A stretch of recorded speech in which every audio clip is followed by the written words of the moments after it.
Sean here from dishonorablespeechandpolitics.com, and welcome to the fourth of 4 videos on speaking honorably about people who've done or allegedly done bad things. It seems like quite often in the news these days we're hearing about accusations of one kind or another. Me Too accusations against men for sexual misconduct and against women as well. Corruption accusations against politicians, corporate embezzlement accusations, whistleblowers accusing corporations of other bad behavior, accusations of racism, and accusations or even just insinuations of various crimes such as tax evasion, money laundering, and murder. Simply having an accusation out there about you on the internet can lead to significant reputational damage and financial loss, if not worse, whether the accusation has real merit or not. And there can be damage to the accuser's reputation and financial situation as well. I believe dishonorable speech plays a large role in this damage. Why would people speak dishonorably about the situation? It might just be to go along with the crowd, but it could also be motivated in part by their general beliefs about accusations. For instance, are you the type of person who tends to immediately believe all accusations, some but not others, or basically no accusations? And why do you think you tend to believe the things you do? Today I'm going to give some possible reasons you may or may not believe unsubstantiated accusations against someone. And by unsubstantiated, I mean not proven beyond a reasonable doubt. The position I'm coming from, by the way, is that I believe it's most honorable and most love-based to give people the benefit of the doubt and assume innocence until guilt is proven. And that goes for both the accused for being innocent of what they're accused of and the accuser for being innocent of lying about their accusation. Some things that may influence you to want to believe accusations or that people are guilty are: number 1, not wanting to be fooled by wrongdoers, even if it means you may get fooled by the person who's doing the accusing of wrongdoing if they're not being completely honest. Number 2, believing where there's smoke, there's fire. Number 3, you've never been falsely accused or known someone close to you who's been, so you don't believe it can happen. Number 4, you may have been a victim of a similar crime, so you know firsthand it can happen, and since you'd want people to believe your accusations, you want to believe others as well. Number 5, someone close to you who you trust has been a victim of a similar crime, so you strongly believe it can happen, and accusations of this sort should be believed. Number 6, a desire for fairness, not wanting people to get away with things you haven't gotten away with or don't think you'd get away with. Number 7, wanting to be right and feel justified about not liking someone to begin with, that is, before hearing the accusation against them.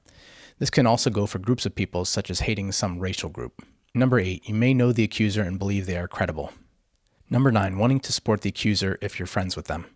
Number 10, you may know the accused and think they're not credible, or you may think they're capable of doing bad things based on a prior history you've experienced with them. Pre-existing accusations can make new ones seem more credible as well. Number 11, you want to support and believe in some cause, such as racial justice or Me Too. Number 12, there is some truth that's offered with the accusation that makes you more likely to think that the accusation must be true, too. Number 13, you're the type of person who likes hating in general and supporting hate, such as against the accused. Number 14, you fear more bad things happening and give yourself a sense of security if a perpetrator has been identified. Number 15, you feel badly about yourself. If you find yourself always assuming the worst in others, I believe it's a pretty good indication that you don't feel good about yourself. Some things that may drive you to not believe unsubstantiated accusations. That's not to say you wouldn't take them seriously, just that you wouldn't immediately accept them as truth or speak in a way that implies you've accepted them as truth, are: number 1, not wanting to be fooled by accusers, such as if they might be politically motivated. Number 2, you might be someone who's afraid of being wrong, so you never really believe anything. Number 3, you may have been falsely accused yourself, so you know firsthand it can happen. Number 4, someone close to you who you trust has been falsely accused, so you strongly believe it can happen. Number 5, you've never been a victim or known a victim of this sort of thing, so you don't think it could happen. Number 6, wanting to support the principle of innocent until proven guilty. Number 7, you may not like the accuser or the group the accuser comes from, women, men, a certain racial group, etc., and want to justify or confirm your right in disliking them by believing they're lying. Number 8, you may know the accused and, if they've denied the accusations, believe they're credible. Number 9, you may like the accused and not want to believe they'd do anything bad. Number 10, you may know the accuser and don't believe they're credible. Number 11, you want to go against some cause such as racial justice or Me Too. Number 12, there's some false or apparently false information offered with the accusation that makes it seem less believable. Number 13, you are the type of person who likes loving and supporting love and justice. Number 14, you are the type of person who likes hating in general and supporting hate, such as against the accuser.